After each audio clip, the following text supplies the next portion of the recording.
ரத்து செய்யப்படும் சேவை கட்டணங்கள் ஜனாதிபதி அனுருவின் அறிவிப்பு. கொட்டாஞ்சேனையில் துப்பாக்கிச்சூடு, ஒருவர் பலி. கைதான அதிபர் அயலில் தங்கியிருந்த மனைவி புதிய திருப்பம். மகரகம அக்கா கைது, போலீசாரிடம் சிக்கிய பொருட்கள். தமிழரசு கட்சி ஜனாதிபதிக்கு அனுப்பிய கடிதம். கொடுசலினவின் சர்வதேச சிவப்பு வெடியானை விவகாரம், நீதிமன்றம் பிறப்பித்த அதிரடி உத்தரவு. வரவு செலவு திட்டம் ஒரு புஷ்வானம், எதிர்க்கட்சியின் விமர்சனம்.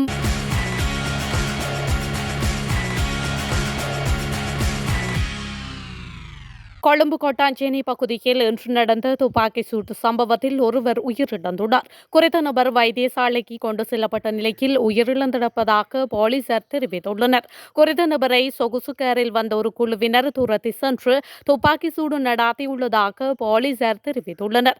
குற்றக்கும்பல் தலைவர் பழனி ரெமேசனின் குழுவினர் புகுடு கண்ணாவின் குற்றக்குழுவை சேர்ந்த ஒருவரை இலக்கு வைத்து இந்த துப்பாக்கி சூட்டை நடாத்தியுள்ளனர். இந்த நிலையில் சம்பவம் தொடர்பிலான மேலதிக விசாரணைகளை போலீசார் மேற்கொண்டு வருகின்றனர். குற்றக்கும்பல் தலைவர் பழனி ரெமோசனின் குழுவினர் புகுடு கண்ணன் குற்றக்குழுவை சேர்ந்த ஒருவரை இலக்கு வைத்து அனுராதபுரம் பகுதியில் ஹெரோயினுடன் பாடசாலை அதிபர் ஒருவர் தங்கியிருந்த போது அவரது மனைவியும் தேசிய மக்கள் சக்தியின் பேலியகுட நகரசபை உறுப்பினருமான டெஸ்னா நிரஞ்சலா அருகில் இருந்த ஒரு வீட்டில் தங்கியிருந்ததாக தெரிவிக்கப்பட்டுள்ளது. தனது குழந்தைகளின் நலன் தொடர்பில் விசாரிப்பதற்காகவே அவர் அங்கு வந்ததாக போலீஸ் விசாரணையில் அவர் கூறியுள்ளார். அவரிடம் மேலதிக வாக்குமூலங்களை பெற அனுராதபுரம் தலைமையக போலீசில் முன்னிலையாகுமாறு அவருக்கு அறிவுறுத்தப்பட்டிருந்தது. எனினும் அவர் இன்று போலீஸ் நிலையத்தில் முன்னிலையாக என தெரிவிக்கப்பட்டுள்ளது. தேசிய மக்கள் கட்சியின் பேலியகுட நகரசபை உறுப்பினர் டெஸ்னா நெரஞ்சலவின் கணவர் கடந்த 5ஆம் தேதி போதைப்பொருள் குற்றச்சாட்டில் கைது செய்யப்பட்டிருந்தார்.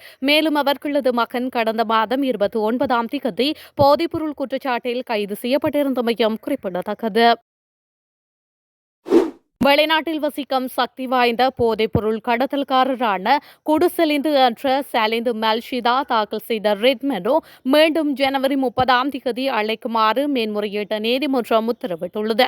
தன்னை கைது செய்வதற்காக சர்வதேச போலீசாரினால் சிவப்பு அறிவித்தல் விடுப்பதை தடுக்கும் வகையில் உத்தரவிடக் கோரி தற்பொழுது வெளிநாட்டில் உள்ள பிரபல போதைப்பொருள் வர்த்தகரான குடுசலிந்து என்ற சலிந்து மல்ஷித குணரத்ன சட்டத்தரணி ஊடாக ரிட் மனு தாக்கல் செய்திருந்தார். மேன்முறையீட்டு நீதிமன்றத்தின் தலைவர் நீதிபதி ரோஹந்த் அபேசூரிய மற்றும் பிரியந்த பெர்னாண்டோ ஆகியோர் அடங்கிய மேன்முறையீட்டு நீதிமன்ற அமர்வு முன் நேற்று இந்த மனு விசாரணைக்கு எடுத்துக் கொள்ளப்பட்டது.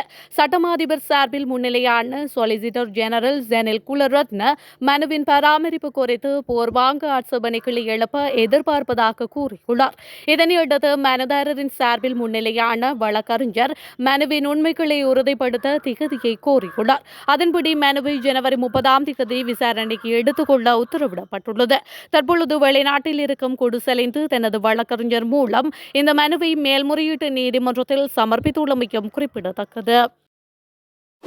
ஜனாதிபதியின் 2026ஆம் ஆண்டுக்கான வரவு செலவு திட்டம் ஒரு புஷ்வானமாகும் என ஐக்கிய மக்கள் சக்தியின் நாடாளுமன்ற உறுப்பினர் சமிந்து விஜயஸ்ரீ தெரிவித்துள்ளார். வரவு செலவு திட்டம் தொடர்பில் ஊடகவியலாளர்கள் கேட்ட கேள்விக்கு பதிலளிக்கும் போதே அவர் இவ்வாறு குறிப்பிட்டுள்ளார். தொடர்ந்தும் பேசியவர் 2025ஆம் ஆண்டு நாட்டு மக்கள் பெரும் எதிர்பார்ப்புகளுடன் இருந்தனர். ஆனால் ஒன்றும் நிறைவேற்றப்படவில்லை.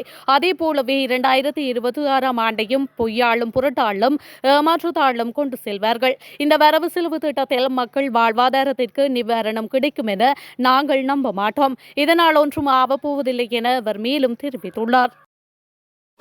அலுவலகத்தின் 4 பதவிக்கான நிலுவையில் உள்ள நியமனங்களை வழங்க வேண்டாம் என வலியுறுத்தி இலங்கை தமிழரசு கட்சி ஜனாதிபதி அனுருகுமார திசாநாயக்கவிற்கு கடிதம் எழுதியுள்ளது.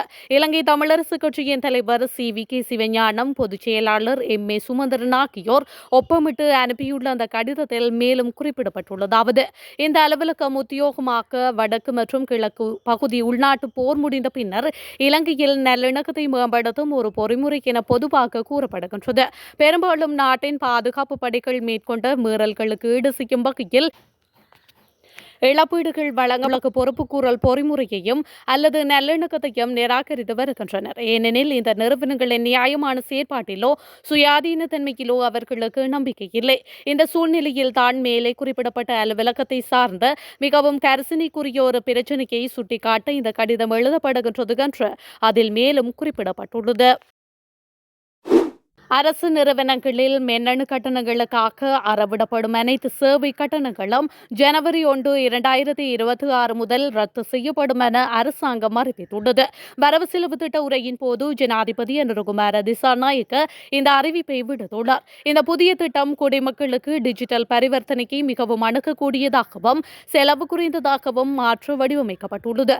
அதன்படி பண வீடு இல்லாத கட்டண செலுத்துகையை மேலும் ஊக்குவிக்க ரூபாய் 5,000க்கும் குறைவான QR குறியீடு பணம் செலுத்துகையை இலவசமாக செயல்படுத்த டிஜிட்டல் பொருளாதார அமைச்சகத்தின் கீழ் அரசாங்கம் ஒரு சிறப்பு ஏற்பாட்டை அறிமுகப்படுத்தும். இந்த நடவடிக்கை சில்லறை விற்பனை மற்றும் அரசாங்க சேவைகளில் QR அடிப்படையிலான பரிவர்த்தனைகளின் பயன்பாட்டை கணிசமாக அதிகரிக்கும் என்று எதிர்பார்க்கப்படுகின்றது.